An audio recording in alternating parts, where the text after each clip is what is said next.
A ring without meaning. Part 1, The Wedding Vow Lie. Emily had always believed in fairy tales. She grew up in a quiet town, raised by a single mother who taught her that love should never hurt, never lie, and never leave without explanation. When she met Adrian, he seemed to be every dream brought to life.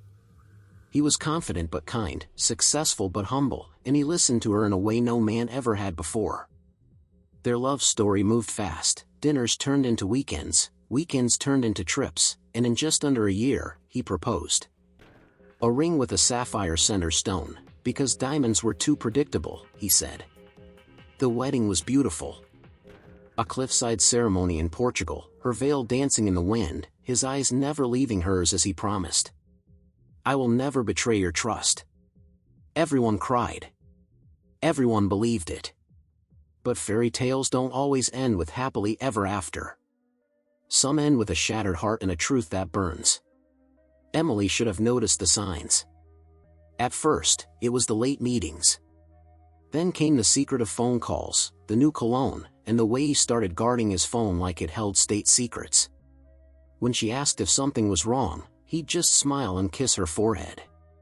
"I'm just stressed from work. I'd never hurt you." She believed him. Because that's what love does, it gives the benefit of the doubt, again and again, until it can't anymore. One night, while Adrian was in the shower, his phone buzzed on the nightstand. Emily didn't mean to look. But when a message preview flashed across the screen. "Last night was everything. I still taste you." She froze. The name on the message? Marcus. Her hands shook. She felt her knees nearly give out. She had expected another woman. She was prepared for that pain. But this? This was something else entirely. A part of Adrian she had never known. And maybe, had never been allowed to. Part 2, The Hidden Life. Emily sat on the edge of their bed, staring at the screen, replaying the message over and over in her head. "I still taste you." She felt 1,000 versions of pain twist through her chest. Was it real? Could this be some misunderstanding? Her hands moved on their own. She unlocked his phone using the birthday he once tattooed on his wrist for her. It wasn't just one message. There were hundreds. Photos. Voice notes. Videos.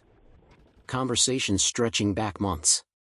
Marcus wasn't a stranger, he was someone from Adrian's company. A junior architect, 10 years younger, with a pretty face and charming smile. Emily had met him once at a holiday party. Adrian had introduced them with a smirk. "This is Marcus, the kid I'm always yelling at." Now, she realized, Adrian hadn't been yelling. He'd been loving. Touching. Confessing things that Emily thought were hers alone to receive. She didn't confront him that night. She didn't cry. She didn't scream.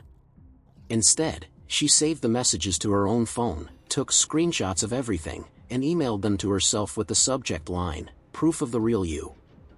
She walked downstairs, made herself a cup of tea, and stared out the window as Adrian dried off upstairs, humming a tune she no longer recognized. The next day, she went to work as usual. Smiled at her coworkers. Responded to emails. Ate lunch. But inside, she was hollow. She spent the next few days pretending, watching, analyzing, understanding. Every moment with him now felt like a performance. Every kiss he gave her tasted like betrayal. Every laugh from his lips sounded like a rehearsed lie. Until one night, he said it again. "I love you."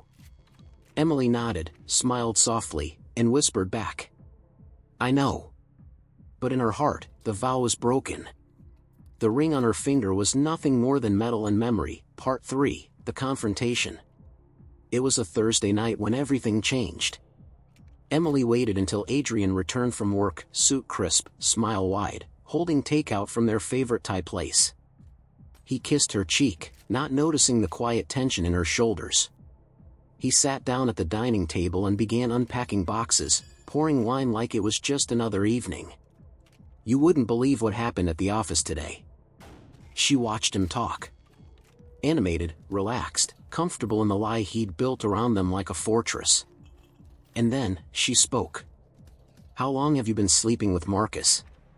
The words hit him like a car crash. He froze, the wine glass in his hand trembling slightly. His face twisted, first with confusion, then fear, and finally, guilt. Silent, raw guilt. He opened his mouth, but no words came out. "Don't lie to me," Emily said, calm, her voice like ice. "I've read every message. I've seen every photo. Every late meeting. Every business trip. All of it." Adrian tried to speak, to piece together some excuse, some twisted version of truth that might explain his betrayal without destroying everything. But there was no such explanation. The silence stretched between them like a canyon. "Why him?" she finally asked, her voice cracking slightly. "Why anyone?" He looked down, ashamed. "I didn't mean to hurt you." "But you did," she snapped. "You didn't accidentally text him those things. You didn't accidentally meet him in hotels or sneak behind my back. You made a choice, over and over, to betray me." Tears welled up in her eyes, but she didn't let them fall. She wouldn't cry for him. "You could have told me the truth," she whispered. "You could have let me go instead of pretending." Adrian's voice was broken now. "I didn't know how to live without you." She laughed, bitter and sad. "You didn't live with me either." That night, she left. Not just the house, but the entire chapter of her life that had included him.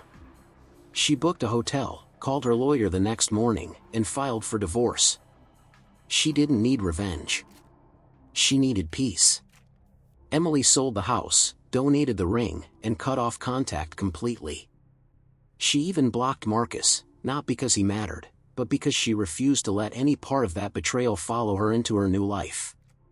She started again. New apartment. New job. Therapy. Long walks alone. And slowly, the cracks in her heart began to heal. One day, months later, she stood at the edge of a lake, barefoot in the grass, watching the sunrise. And for the first time in a long time, she felt free. Not every story ends with love. Some end with truth. And sometimes, that's more powerful than anything.